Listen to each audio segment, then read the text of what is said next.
नमस्कार and welcome to सनरोई classes. मैं हूं संदीप चौधरी। तो दोस्तों, आज हम करेंगे प्रेजेंट इंडेफिनिट टेंस। इस वीडियो में हम प्रेजेंट इंडेफिनिट टेंस को डिटेल में करने वाले हैं। इससे पहले पार्ट 1 जिसके अंदर टेंस के इंट्रो वीडियो की कुछ बेसिक बातें बताया हैं। यदि आपने उस वीडियो को नहीं देखा है तो पहले जाकर उस वीडियो को देखिए, फिर आप इसको देखेंगे तो आपको बहुत ही अच्छे तरीके से समझ में आएगा। तो चलिए बिना किसी देरी के इस वीडियो को शुरू करते हैं।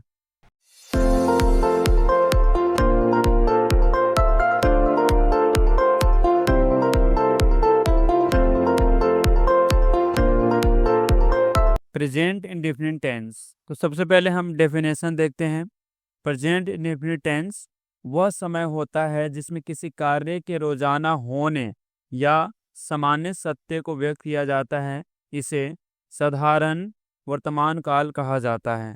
इसके अंदर आप देख सकते हैं रोजाना होने के कार्य मतलब यह है कि हम डेली बेसिस पे जो भी चीज़ करते हैं वे सारे सेंटेंस इसके अंदर आ जाते हैं। नेक्स्ट है सामान्य सत्य, मतलब जो भी सामान्य सत्य जो सब मानते हैं वो सभी सेंटेंस आ जाते हैं। जैसे सूर्य पूर्व से उगता है, ये सामान्य सत्य है। अब हम देखते हैं इसकी आईडी। आईडी मतलब होती है पहचान, यानी पूरे टेंस 12 है।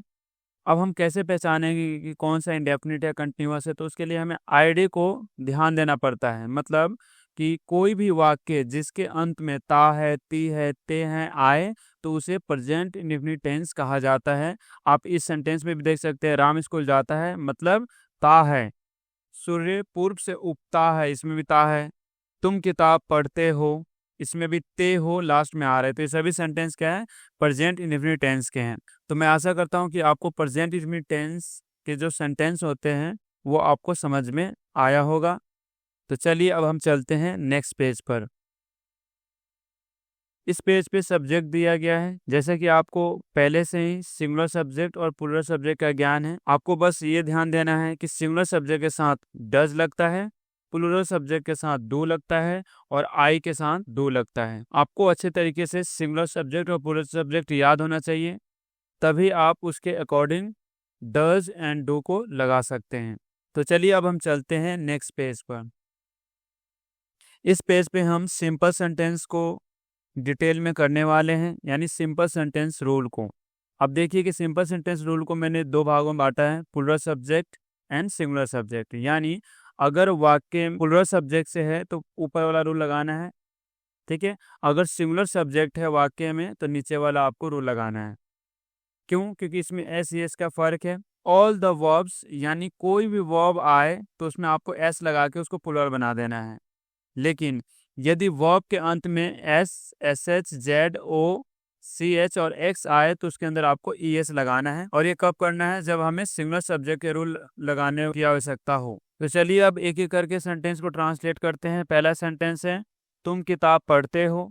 इसमें सब्जेक्ट है तुम, यानी ये प्लूरल सब्जेक्ट है तो हम प्लूरल रूल को इस्तेमाल करेंगे। सबसे पहले है सब्जेक्ट, तो हम यहाँ पे सब्जेक्ट लिखते हैं तुम का इंग्लिश आपको ऑलरेडी पता है। तुम का सब्जेक्ट यू होता है तो हमने यू लिख लिया। यू के बाद वर्ब की फर्स्ट फॉर्म, तो आप ये देख सकते हैं तुम किताब पढ़ते हो, तो पढ़ना क्या है? वर्ब है, तो हम पढ़ने का इंग्लिश लिखेंगे।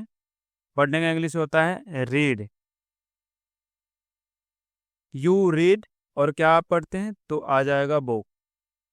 बहुत सिंपल है, हमने ट्रांसलेट कर दिया। अब नेक्स्ट सेंटेंस देखते हैं। हम क्रिकेट खेलते हैं, तो हम सब्जेक्ट है और इसमें क्रिया क्या है? खेलना, खेलते हैं। तो इसको ट्रांसलेट करते हैं। सबसे पहले आ जाएगा सब्जेक्ट यानी वी, और वी के बाद आ जाएगा प्ले, और हम क्या खेलते हैं? क्रिकेट। तो आराम से यहाँ पे लिख दो क्रिकेट, और इस तरह से ट्रांसलेट हो गया। अब हम नेक्स्ट देखते हैं जो है राम स्कूल जाता है। तो ये सिंगुलर सब्जेक्ट है राम, तो हम ऊपर वाला रूल अब इस्तेमाल नहीं करेंगे, हम नीचे वाला रूल ये वाला इस्तेमाल करेंगे। तो सबसे पहले सब्जेक्ट लेना है। सब्जेक्ट क्या है? राम। सब्जेक्ट राम लिखेंगे। उसके बाद आएगा वर्ब की फर्स्ट फॉर्म। वर्ब की फर्स्ट फॉर्म क्या है? इसमें जाना, यानी गो लिखेंगे। यह है वर्ब की फर्स्ट फॉर्म। अब यहाँ पे आप देखिए कि एस ई एस को लगाना है, ठीक है। तो एस सी एस को हम कैसे लगाएंगे? आपको ऑलरेडी मैंने बता रखा है कि ई एस कब लगाना है? जब वर्ब के लास्ट में ये सभी चीज़ें आए। तो आप देखिए यहाँ पर ओ आया है और इसमें भी ओ आया है। तो वो जब भी ओ आए तो हमें ES लगाना है। अगर ये सब चीज़ें नहीं आता है तो S लगाना है, तो हम ES लगाएंगे। तो ये बन जाएगा गोज। ठीक है, राम गोज और कहाँ जाता है? स्कूल। तो आ जाएगा टू स्कूल। अब हम लास्ट वाला सेंटेंस देखते हैं, वह खाना बनाती है। तो सबसे पहले सब्जेक्ट आएगा। इसमें सब्जेक्ट क्या है? वह का इंग्लिश होता है ही और सी, लेकिन यहाँ पे लड़की है तो हम यहाँ पे लेंगे शी। और उसके बाद में वर्ब क्या है? कुक, यानी बनाना। तो कुक आ गया। अब आप देखिए कि यहाँ पर कुक आया है, ये इसमें कोई भी जो लेटर है नहीं आया है, तो हम एस को लगाएंगे। यहाँ पे एस को जोड़ देंगे तो बन जाएगा ये कुक्स। सी कुक्स। और क्या बनाती है? वो हम लिख देंगे फूड, वो खाना बनाती है। तो आपने देखा कि हमने बारी बारी करके सभी ट्रांसलेट कर लिया है। ये प्लुरल वाला था तो प्लुरल हमने लगाया, पहले सब्जेक्ट लगाया, फिर वर्ब लगाया रीड, और फिर अदर वर्ड बुक। ठीक है, एक और सिंगुलर वाला देख लेते हैं। ये सिंगुलर सब्जेक्ट का रूल था। तो पहले सब्जेक्ट हमने राम लिया, फिर वर्ब गोज कर दिया एस लगा के साथ, और लास्ट में अदर वर्ड टू स्कूल। तो इस तरह से ट्रांसलेट हो गया। मैं आशा करता हूँ कि आपको सिंपल सेंटेंस काफ़ी अच्छे तरीके से समझ में आया होगा। तो चलिए अब हम चलते हैं नेक्स्ट पेज पर।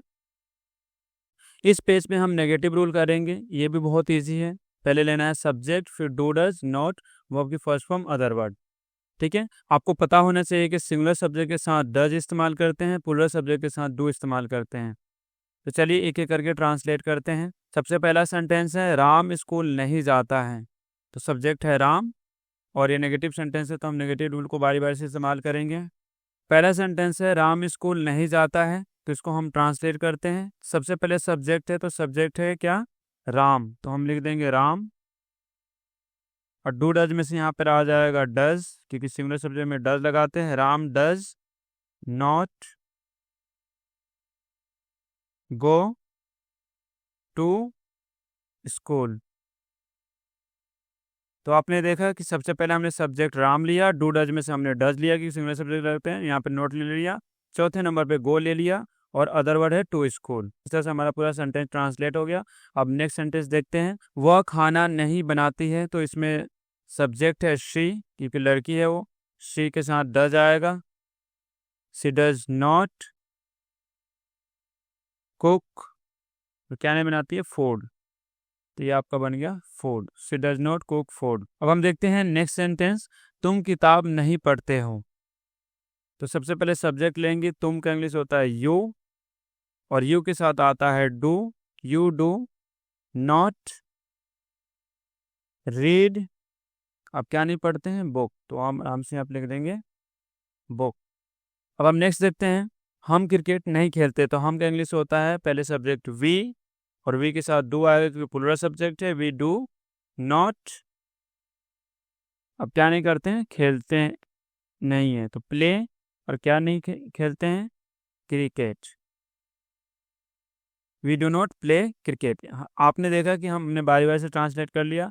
सब्जेक्ट यू था, डू डज से हमने डू लिया, नोट ले लिया, वर्ब रीड, और अदर वर्ड बुक है। इसी तरह से लास्ट वाला देखो, वी हमने डू लिया क्योंकि प्लुरल सब्जेक्ट है, फिर नॉट, प्ले, और अदर वर्ड। इस तरह से हमने बारी बारी से ट्रांसलेट कर लिया। मैं आशा करता हूँ कि ये भी आपको बहुत अच्छे तरीके से समझ में आया होगा। तो चलिए अब हम चलते हैं नेक्स्ट पेज पर। इस पेज पे हम इंटेरोगेटिव सेंटेंस को ट्रांसलेट करेंगे। जैसे कि आप देख सकते हैं, पहला सेंटेंस है क्या राम स्कूल जाता है। ठीक है, तो देखो सबसे पहले हम लेना है डू डज। तो डू डज किसके अकॉर्डिंग लेंगे? सब्जेक्ट के अकॉर्डिंग लेंगे। अगर सब्जेक्ट सिंगुलर है तो डज पहले लेंगे, अगर सब्जेक्ट प्लूरल है तो डू पहले लेंगे। तो चलिए बारी बारी से ट्रांसलेट करते हैं। यहाँ पर हम लेंगे डज, क्योंकि सब्जेक्ट क्या है? सिंगुलर, यानी राम। दूसरे नंबर पर सब्जेक्ट क्या है? राम। और तीसरे नंबर पे नोट हम नहीं लेंगे क्योंकि इसके सेंटेंस के अंदर नोट नहीं है। चौथे नंबर पे वर्ब है, वर्ब क्या है? जाना, तो हम लिख देंगे गो। और कहाँ? अदरवाइज है टू स्कूल। और लास्ट में आ जाएगा क्वेश्चन मार्क्स। ठीक है, तो आप देख सकते हैं कि हमने पहले डू डज में से डज लिया क्योंकि सब्जेक्ट राम सिंगुलर है। नोट हमने नहीं लिया क्योंकि सेंटेंस में नोट नहीं है। हमने वर्ब ले लिया गो, और अदर वर्ड टू स्कूल। इस तरह से हमने सेंटेंस को ट्रांसलेट कर लिया। तो चलिए अब नेक्स्ट सेंटेंस को ट्रांसलेट करते हैं। अब हम नेक्स्ट सेंटेंस को ट्रांसलेट करते हैं। क्या वह खाना नहीं बनाती है? तो सबसे पहले यहाँ पे डज आएगा, क्योंकि सब्जेक्ट क्या है, वह, यानी सी है, लड़की है। और तीसरे नंबर पे आ जाएगा नोट, क्योंकि इसमें नोट दे रखा है। और वर्ब क्या है, cook. Other word, food, question marks. आपने देखा कि हमने सबसे पहले डू डज में से डज लिया, सब्जेक्ट सी है, और नोट ले लिया कि इसमें नोट भी है, वर्ब है कुक और अदर वर्ड। अब हम नेक्स्ट सेंटेंस को ट्रांसलेट करते हैं। क्या तुम किताब पढ़ते हो? तो सबसे पहले हम लेंगे यहाँ पे डू डज में से डू, क्योंकि सब्जेक्ट क्या है, यू है। दूसरे नंबर पे जो सब्जेक्ट है, यू, डू यू। इसके अंदर नोट नहीं तो नोट छोड़ देंगे। वर्ब क्या है, पढ़ना, तो डू यू रीड, और यहाँ पे आ जाएगा बुक, और ये क्वेश्चन मार्क्स। आप देख सकते हैं कि हमने डू डज में से डू लिया, सब्जेक्ट यू लिया क्योंकि यू के साथ डू लगेगा, और नोट हमने नहीं लिया है, हमने वर्ब लिया है, ठीक है। और लास्ट में अदर वर्ड बुक है। अब हम नेक्स्ट सेंटेंस देखते हैं। क्या हम क्रिकेट नहीं खेलते हैं? तो इसके अंदर भी सबसे पहले डू लेंगे, क्योंकि सब्जेक्ट जो है दूसरे नंबर पे वी है, डू वी। और इसके अंदर नोट भी आ जाएगा, क्योंकि हमने नोट ले रखा है वाक्य में। Do we not play cricket, question marks. तो क्या हम क्रिकेट नहीं खेलते हैं?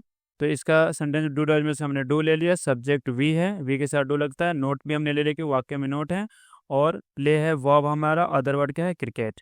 इस तरह से हमें सेंटेंस ट्रांसलेट होगा। तो मैं आशा करता हूँ कि आपको इंट्रोगेटिव सेंटेंस भी समझ में आया होगा। तो चलिए अब हम चलते हैं नेक्स्ट पेज पर। इस पेज पे डब्ल्यूज फैमिली रूल्स को अच्छे तरीके से करने वाले हैं। जैसे कि आपको पता है, सबसे पहले डब्ल्यूज फैमिली वर्ड्स को लिखते हैं, फिर do does, subject, not, verb की first form and other word. तो इस वाक्य को आप देख सकते हैं, पहला वाक्य है, राम स्कूल क्यों नहीं जाता है? तो इसमें सबसे पहले डब्ल्यूज फैमिली क्यों है, क्योंकि इंग्लिश वाई होता है, तो हम रूल में भी दे रखा है कि पहले डब्ल्यूज फैमिली वर्ड्स लो। तो डब्ल्यूज फैमिली वर्ड्स क्या है, क्यों, तो क्यों के इंग्लिश हम लिखेंगे, क्योंकि इंग्लिश होता है वाई, तो हमने वाई लिख दिया।